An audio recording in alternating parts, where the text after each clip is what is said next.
ದಿಢೀರಾಗಿ ಏನಾದರೂ special breakfast recipe ಬೇಕಾ ನಿಮಗೆ? ಸೊ ಹಾಗಿದ್ರೆ ಈ ವಿಡಿಯೋ ನಿಮಗೆ ಪರ್ಫೆಕ್ಟ್ ಆಗಿದೆ. ಈ ವಿಡಿಯೋದಲ್ಲಿ ನಾನು ನಿಮಗೆ ದಿಢೀರಾಗಿ ತುಂಬಾ ಸಾಫ್ಟ್ ಆದ ಇಡ್ಲಿ ಜೊತೆಗೆ ಒಂದು ಸ್ಪೆಷಲ್ ಚಟ್ನಿ ಕೂಡ ಮಾಡಿ ತೋರಿಸ್ತಾ ಇದ್ದೀನಿ. ಖಂಡಿತವಾಗಿ ಈ ವಿಡಿಯೋ ಸ್ಕಿಪ್ ಮಾಡದೆ ನೋಡಿ. ತುಂಬಾ ಸರಳವಾಗಿ ರೆಸಿಪಿ ಇದು. ನೀವು ಕೂಡ ಇನ್ಸ್ಟೆಂಟ್ ಇಡ್ಲಿ ಮತ್ತು ಈ ಸ್ಪೆಷಲ್ ಚಟ್ನಿ ಮಾಡಿ ನೋಡಿ. ಸೊ ಬನ್ನಿ ಯಾವ ರೀತಿ ಮಾಡೋದು ನೋಡ್ಕೊಂಬರೋಣ ಬನ್ನಿ ಸ್ನೇಹಿತರೆ. ಮೊದಲಿಗೆ ಒಂದು ಬೌಲ್ ತೆಗೆದುಕೊಂಡಿದ್ದೀನಿ. ಆ ಬೌಲ್ಗೆ ನಾನು 1 ಕಪ್ ಆಗುವಷ್ಟು ಚಿರೋಟಿ ರವೆನ ಹಾಕ್ಕೊಳ್ತಾ ಇದ್ದೀನಿ. ಅದೇ ಸೇಮ್ ಕಪ್ನಲ್ಲಿ 1 ಕಪ್ ಆಗುವಷ್ಟು ಹುಳಿ ಬಂದಿರೋ ಮೊಸರನ್ನ ಹಾಕ್ಕೊಳ್ತಾ ಇದ್ದೀನಿ. ನಂತರ ಅದೇ ಸೇಮ್ ಕಪ್ನಲ್ಲಿ ಅರ್ಧ ಕಪ್ ಆಗುವಷ್ಟು ನೀರನ್ನು ಹಾಕ್ಕೊಳ್ತಾ ಇದ್ದೀನಿ. ನಂತರ ರುಚಿಗೆ ತಕ್ಕಷ್ಟು ಉಪ್ಪು.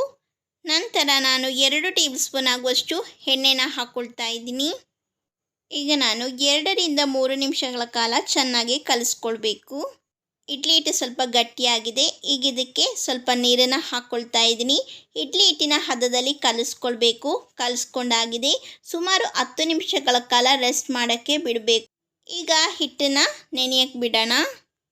10 ನಿಮಿಷ ಆದಮೇಲೆ ಎಲ್ಲದಕ್ಕೆ ಮೊದಲು ಚೆನ್ನಾಗಿ ಕಲಿಸ್ಕೊಳ್ಬೇಕು. ಜಾಸ್ತಿ ಗಟ್ಟಿ ಏನಾಗಿಲ್ಲ. ಇಡ್ಲಿ ಹಿಟ್ಟು ಏನಾದರೆ ಗಟ್ಟಿಯಾಗಿದ್ದರೆ 3 ರಿಂದ 4 ಟೀ ಸ್ಪೂನ್ ಆಗುವಷ್ಟು ನೀರನ್ನು ಹಾಕಿಬಿಟ್ಟು ಮಿಕ್ಸ್ ಮಾಡ್ಕೊಳ್ಬೇಕು. ನೋಡಿ ಇಡ್ಲಿ ಹಿಟ್ಟು ಈ ಕನ್ಸಿಸ್ಟೆನ್ಸಿ ಬಂದಿದೆ. ಇದೇ ಹದದಲ್ಲಿ ಕಲಿಸ್ಕೊಂಡ್ರೆ ಸಾಕಾಗುತ್ತೆ. ಈಗ ಇದಕ್ಕೆ 1 ಟೀ ಸ್ಪೂನ್ ಆಗುವಷ್ಟು ಅಡುಗೆ ಸೋಡಾನ ಹಾಕ್ಕೊಳ್ತಾ ಇದ್ದೀನಿ. ಅದರ ಮೇಲೆ ನಾನು ಸ್ವಲ್ಪ ನೀರನ್ನು ಹಾಕಿಬಿಟ್ಟು ಮಿಕ್ಸ್ ಮಾಡ್ಕೊಳ್ತಾ ಇದ್ದೀನಿ. ನಿಮ್ಮ ಹತ್ರ ಅಡುಗೆ ಸೋಡಾ ಇಲ್ಲದಿದ್ದರೆ ಅದರ ಬದಲು ಈನೋ ಪೌಡರು ಸಹ ಉಪಯೋಗಿಸ್ಕೊಳ್ಬೇಕು. ಈಗ ನಾನು ಚೆನ್ನಾಗಿ ಕಲಗಿಸ್ಕೊಳ್ತಾ ಇದ್ದೀನಿ. ನೋಡಿ ಇಡ್ಲಿ ಹಿಟ್ಟು ಈ ಕನ್ಸಿಸ್ಟೆನ್ಸಿ ಇರಬೇಕು. ಈಗ ನಾವು ಯಾವ ರೀತಿ ಇಡ್ಲಿ ಮಾಡೋದು ಅಂತ ನೋಡ್ಕೊಂಬರೋಣ. ಇಡ್ಲಿ ತಟ್ಟೆಗೆಲ್ಲ ನಾನು ಸ್ವಲ್ಪ ಎಣ್ಣೆನ ಹಾಕ್ಬಿಟ್ಟು ಸವರಿ ಇಟ್ಕೊಂಡಿದ್ದೀನಿ.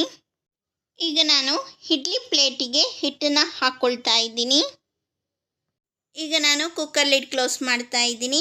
ಈಗ ಇದನ್ನು ಸ್ಟೀಮ್ ಮಾಡ್ಕೊಳ್ಬೇಕು. ಹೈ ಫ್ಲೇಮಲ್ಲಿ ಇಟ್ಕೊಂಡು 10 ನಿಮಿಷಗಳ ಕಾಲ ಬೇಯಿಸ್ಕೊಳ್ಬೇಕು. ಈಗ ಇಡ್ಲಿ ಬೇಯೋಷ್ಟರಲ್ಲಿ ನಾವು ಸ್ಪೆಷಲ್ ಚಟ್ನಿ ಯಾವ ರೀತಿ ಮಾಡೋದು ನೋಡ್ಕೊಂಬರೋಣ.